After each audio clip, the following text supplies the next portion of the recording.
What's up, everybody? This is Antonio here bringing you another episode in the series of how many shares of a certain company do you need to own to make $1,000 a month, $100 a month, and even $100 a week. So in these episodes, I do go over the companies that you guys provide. So definitely, if this is the current list, we'll be going over in the upcoming videos. So if there's a company I haven't covered in the past, or you want me to make an updated video, let me know in the comment section. I'll be happy to add it. But we'll pull up the company, pull it up on Seeking Alpha, look at the company, what they do, and then we'll look at the charts, kind of see how their performance has been in the past. We'll pull up the dividend scorecard, look at the dividend summary information. Then we'll pull up the calculator, crunch the numbers to see how much of this company would you have to have invested to make $1,000 a month, $100 a month, and even $100 a week. And then we'll wrap up the video by looking at the dividend yield, showing us when the best opportunity is, if it currently is now or it was in the past, to enter with the best dividend yield. So let's go ahead and get started. So in today's video, guys, we will be going over NEP, which is the next one on the list.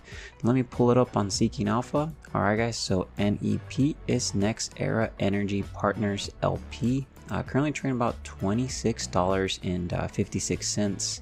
If I do pull up the company profile, we can read a little bit about them. So NextEra Energy Partners LP acquires, owns, and manages contracted clean energy projects in the United States. It owns a portfolio of contracted renewable generation assets consisting of wind, solar, and battery storage projects, as well as contracted natural gas pipeline assets. NextEra Energy Partners LP was incorporated back in 2014 and is headquartered in Juno Beach, Florida.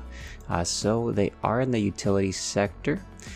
Industry is renewable energy. It's not showing anything for employees, so that information is not available. Again, they were founded back in 2014, and then you can actually visit the website at nexteraenergypartners.com if you want to see more about them. So let's go ahead and actually look at the charts here on the performance. If we look at the year to date, they are down actually 62.49%. Quite a huge drop there. And then on the year to date, they're 66.02%. On the 5-year, they're down 43.03%. Huge drop as well. On the 10-year performance, it's actually not showing because I think it only goes back to 2014 is when they were, I guess next year will be when they're finally meeting the 10-year mark. And then total max, they are down 24.53% since 2014. Not the best return there, guys. And then on the 52-week range, 52-week low has been $20.17. 52-week high has been $77.54. On the EPS is a 0.94, and then on the PE is a 28.30.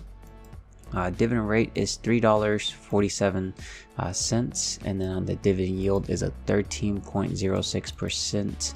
Market cap is a 2.48 billion market cap on this company. Let's go ahead and pull up the dividend scorecard. So if we look down here, guys, for the dividend scorecard, you guys can see again that they are in the utility sector. Dividend yield is a 13.06%.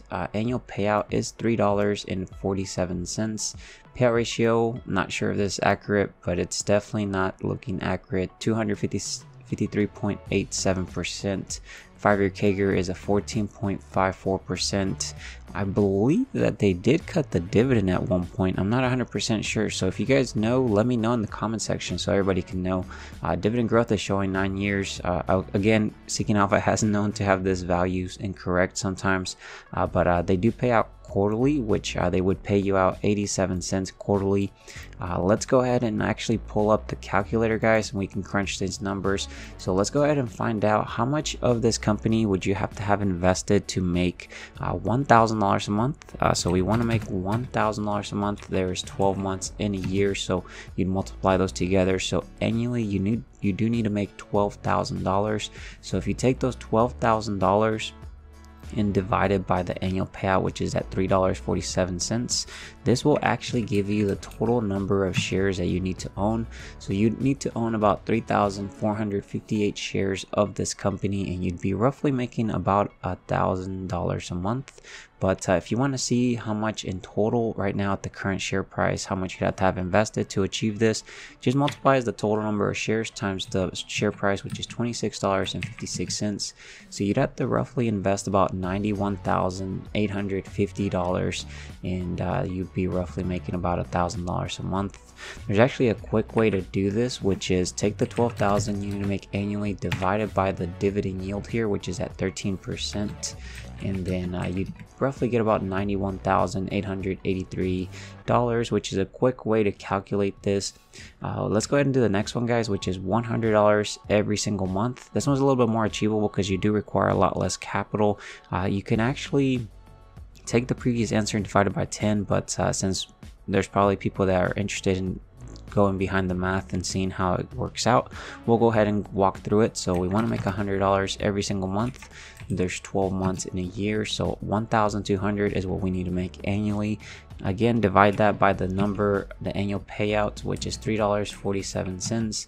Now that tells us the number of shares. So we need to make we need to own 345 shares of this company. And then if we go up here, multiply it times the current share price, which is $26.56, it'll give you the total amount of you'd have to invest at this current share price, which is $9,185. A lot less, but you also get a lot less dividends. Quick way to calculate this again: take the 1,200 divided by the dividend yield, which is at 13%, and you'll see we roughly get about 9,188 as well. Let's go ahead and do the last one, guys, which is $100 every single week. This one's a lot. Imagine getting $100 every single week. Of course, you'd get paid quarterly because they do pay out quarterly, but you just have to section that out into $100 per week. But you want to make $100 per week, multiply it times 52 because there's 52 weeks in a year. So annually, you do need to make $5,200. So if you take that divided by the annual payout, which is at $3.47, you would actually have to own 1,498 shares of this. If you actually multiply that times the share price currently, you would actually required to own $39,801, and you'd be roughly making about $100 every single week. If you actually want to see how you can find this quickly, take the 5,200 you need to make annually divided by the current dividend yield, which is at 13%, and you'll see that we get $39,816 that you'd have to have invested for this. Yeah, guys, let's go ahead and wrap up this video by looking at the dividend yield. So I'll see you guys over there. Alright, guys, so we're here at the dividend yield. You'll see that this is the value, or the dividend yield. You'll see it fluctuates over time, but it goes all the way to 2018. They were having about a 3% to a 4% dividend yield, and then back in March 2020 it did spike up a little bit to about 6% or so, is what it's looking like. And then after that, we did continue to be like a 2 or 3%. And then back in around, let's see, back in September 2023, it spiked up all the way to about 13% or so, 14, and it's been staying around there. So definitely do not know if they actually collect the dividend. So let me know in the comment section if you know that, and then let me know what you guys think of this company. Are you guys holding it? Are you guys holding it for the long term, just a trade? What do you guys think about this company? Definitely would love to know in the comment section as well. Let me know any other companies you guys want me to add to the list. I'll be happy to do so. We'll eventually get to those, but don't forget to subscribe with that notification. Definitely would appreciate it if you wouldn't mind dropping a big thumbs up. Goes a long way. Definitely appreciate it, and I will talk to you guys later. Take care, stay safe out there. Bye, guys.